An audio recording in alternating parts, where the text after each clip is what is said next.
how difficult was it for you to make the Zuccarello trade?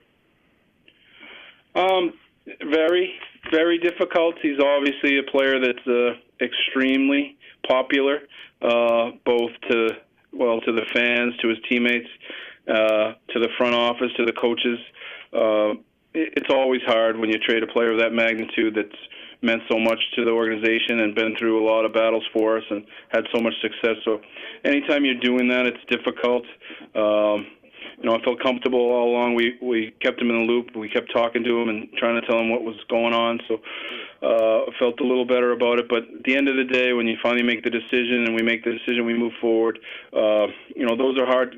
Those are hard decisions to make. I understand why he's so popular, what he's meant to us on and off the ice. So, like I said, those are difficult decisions. There's no question about it. With Kevin Hayes, I was curious, how close, or were you at all close to re-signing him? What swayed you against re-signing him? And in the end, what do you think of what led you to the return that you got? Could you just take us through the decision-making on Kevin Hayes, I guess? Sure.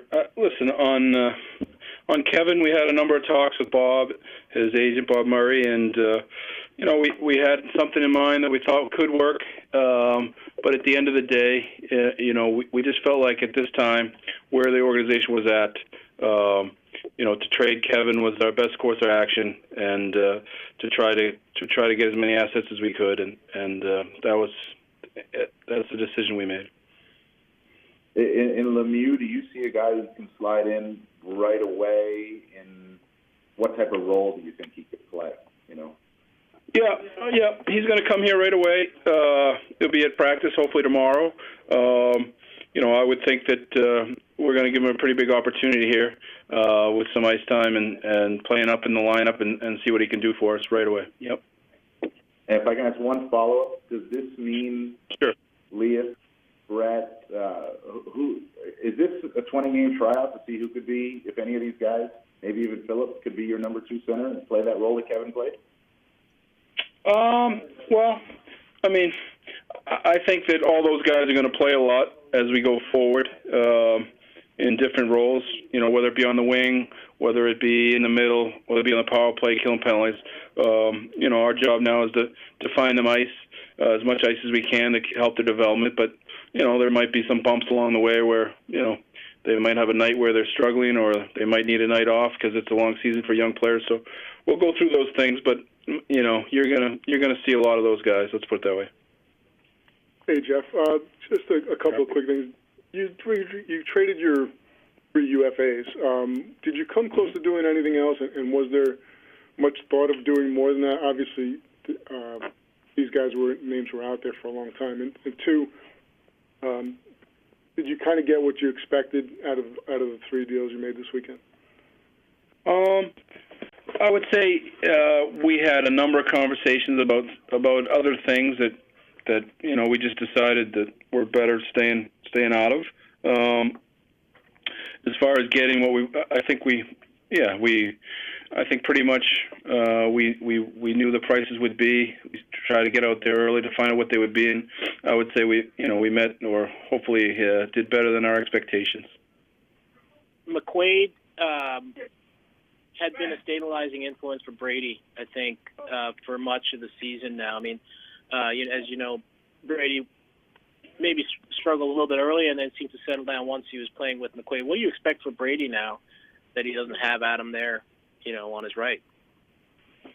Well, I think Brady's played well for a while, and I'm definitely with you. As playing next to Adam has certainly helped him, and the timeline seems to be appropriate. But I would expect Brady to keep getting better, to get even more ice time, to keep establishing himself as a go-to guy for us back there. Listen, he played without him the last few games. I thought he played really well. He had a couple goals, the other day without him. So, I think Brady will keep getting better and better, and, we'll look for big things as we go forward. If I can ask a quick follow-up. Yeah, sure. You've accumulated a number of draft picks now in all this wheeling and dealing. You made 10 draft picks last summer.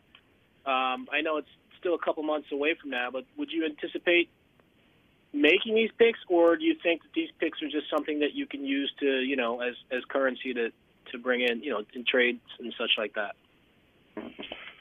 Well, it's a good question, but, it's hard, right? We're at the deadline, so what will we do? At some point with all of our draft picks, we're going to have to look at, the possibility of maybe moving some and getting some NHL players in here. So we're well aware of that, and, we'll go through that process like we always do to find out taking the pick, making the pick at the times they come, or making moves. So, you're right. We've added a lot of assets and give us some flexibility. And as we move forward, we've got, some cap flexibility. So I think a lot of opportunity for our team to get better, hopefully in a relatively quick fashion.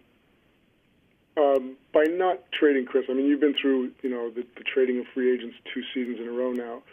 Are you making a commitment to Chris, and do you plan to try to go forward so you don't get into this position with him again next season? And I'll have a follow-up also. Yeah. Listen, Chris has been really good for us. He's been a great player. He's having a great year. As far as what we're going to do with him, he's been a real good Ranger, and we'll leave it like that. Obviously he's got another year in his contract, and this summer we'll be able to talk to him, and we'll do that, and we'll move forward like that. But obviously he's having a terrific year, and for the most part he's got better every year. So he's definitely a player that we like what he's doing and where he fits right now. Hi, Jeff. Thanks for doing this. 2 questions. The first, was Bergman someone you had been looking at for a while? I would say he is a player that we talked about a few years back about acquiring, and he's sort of a name that came up in the last few days that we were looking at, and the opportunity to take a look at him and see what he can do, and see if he could be part of it going forward. We'll do that and see what happens here over the next few weeks. And just kind of looking at the way these last few days have gone, were the deals something that came in short order? Were they, something that had been built up for a while? That you had a round of talks with, obviously, Columbus and Dallas and obviously Winnipeg. Listen, I think that we've talked to a lot of teams about all of these players, and early on it looked like there was good deals in place for all of them, and then teams go in other directions and are checking out the market at other places. So, we all go through these scenarios, other teams you're talking to, so you never know. But I was always, our group was always confident that there was pretty good deals to be had, because these players are all can really help teams as they move forward here in the playoffs. Hey, Jeff, wanted to ask you, it's over a year now since this process began, and I can't imagine you think it hasn't gone as planned, but has it gone as planned, or even could you say it's gone maybe better than expected so far with what you've been able to accomplish, and in terms of the draft picks and the prospects that you've gotten? Just evaluate, I guess, what this last year has been like, or what you've gotten in this year.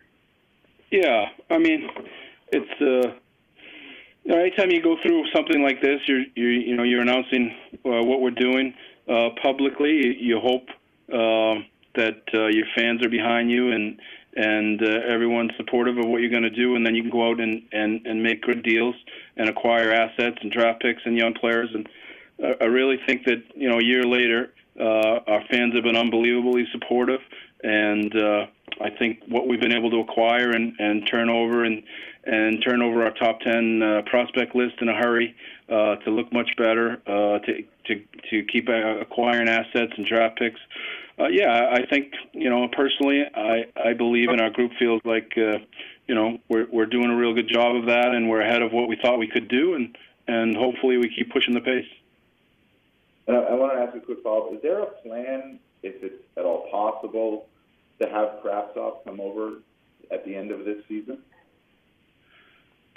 Well, he's in the playoffs right now, right? So we'll see how that plays itself out. But we have had conversations internally about what to do with him if the playoffs ended. And there's a lot of things that go into that, contract issues, when they actually end. And my Russian's not great, so I still have to read up on those. And but yeah, I think we'd like to get him over here as soon as we can if everything works out. We'll see what happens. Thanks, Jeff. Just a quick follow-up on Matt. Just knowing what he meant to the team, the organization, to Henrik, to Mika. Is there any thought of possibly bringing him back in July at that time of unrestricted free agency?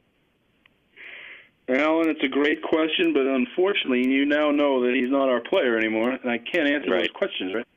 So I would say, listen, he's a great player, and we wish him well, and we'll watch him and root for him, and hope he recovers from his injury there really quick, and we'll see where it goes as the future. We'll never know. We'll see. Okay. Hi, Jeff. I was just wondering, with Bergman, is he going to Hartford or is he coming here?